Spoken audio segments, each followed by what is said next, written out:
Karibu tena guku gwa Kikuyu Daily News na gikore mugeni twika wa subscribe niguo tunyitanire na thengio ndeto cia magigi na cia kurigithia ni tigite aikari ya Kiambu na hahuagagu na keha kinene thutha wa andu ana guthinjwo ta nyamu ni andu matoekaine na miri yao guteo mukira-ini wa barabara gicagi-ini kia Ngorongo Gatundu ya Rugongo. Athuri aya maratunganire na mutino uyu wa njuragano makiinuka micii yao na njira ya kuringwo kiongo gatagati-ini ga thaa 2:30 yerekeire thaa 3 cia utuku ni mundu uria utari uramenyeka. Thirikari itura riu ikihoya aikari a mwena ucio makiria aria marahuthira barabara ya Kairi Matara me maguru gatagati-ini ga Kairi na Ngorongo mehuga na methare mogwati kuona itura riri ria Ngorongo nirikoretwo na roboti cia wikinae na uici wa mahiu wanangiki uria utigite aikari na hahu nene. Riu borithi magikinya mwena ucio gutabania uthuthuria wao niguo ekinae aya methanwo nao a Kenya riu magitigwo na keha na maithori ni ndeto ici cia kumakania.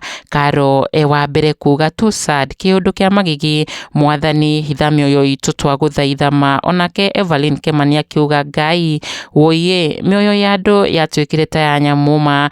People are so heartless, this being so very sad news. Na ndeto cia kumakania hahu na wagagu ikirika matura-ini ma Ngorongo na matura maria marigiceirie. Onake Tabitha Njuguna akihithuria ndeto ciina magigi na kuga ati Gatundu iyo no ku andu maramiaga magekira mai mao matangi-ini ma mai ma kunywa. Ngai uyu ari wikinae wa kirathi kia iguru andu a mbari ya Uiru na Kiunuhu igitamba na njira nene na kwagithia andu thayo na gikeno tukiendekithia watho wa githirikari wikinye matura-ini mau na kuhonokia mwingi kuma kwi wikinae uyu. Nayo mioyo ya andu acio Ngai amihorerie kwegama na he family ciao ciothe hinya na umiriru mahinda-ini maya maritu. Kikuyu Daily News, subscribe.